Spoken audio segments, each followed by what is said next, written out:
ആ അയ്യോ എന്താടാ അവിടെ കയറി വാ. നിങ്ങൾ പോയില്ലേ?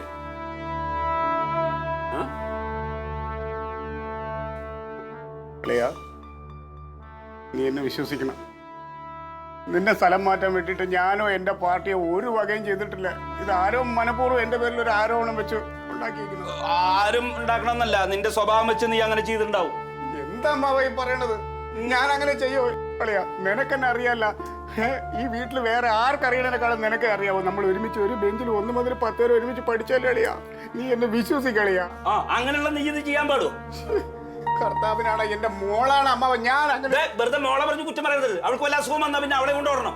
കളിയാ നിനക്കെന്നെ അറിഞ്ഞൂടളിയാ. ഞാൻ അങ്ങനെ ചെയ്യോ? നീ ചെയ്യും. നീ ഇവരെ ഇവിടുന്ന് പറഞ്ഞു വെച്ചിട്ട് ഈ വീട്ടിൽ എന്തെങ്കിലുമൊക്കെ കാട്ടിക്കൂട്ടാൻ വേണ്ടിട്ടാ നീ അതും ചെയ്യും, അതിലപ്പുറം ചെയ്യുന്നു. നമ്മൾ തമ്മിൽ 1-2 പറഞ്ഞ് വഴക്ക് കൂടിയിട്ടുണ്ട്. അപ്പോഴൊക്കെ നിന്നെ ഞാൻ കുറ്റപ്പെടുത്തിയിട്ടുണ്ട് എന്ന് പറഞ്ഞിട്ട് ഞാൻ ഈ ഒരു തെമ്മാടിത്തരം കാണിക്കോളിയാ? ഓ അവന്റെ കരച്ചില് കണ്ട, എന്താ അവന്റെ അഭിനയം. അമ്മാവാ സത്യം പറയാലോ, ഈ എന്റെ 4, 3, 7 വരെയുള്ള പാർട്ടി അതിൽ ഏത് നേതാക്കൾ പറഞ്ഞാലും ഒരു കാര്യവും നടക്കൂല. ഞാൻ ഒന്നും ചെയ്തിട്ടില്ല. ഒരു കാര്യം പറയാം, നിന്റെ അഭിനയത്തിൽ വേണമെങ്കിൽ തങ്കം വീഴും, പക്ഷെ ഞങ്ങൾ വീഴില്ല. വേണമെങ്കിൽ തല്ലിക്കോ അമ്മാവാ. ഞാൻ ഇങ്ങനെ ചെയ്യൂല. എന്താ വെറുതെ എല്ലാരും കൂടെ ഞാൻ എന്ത്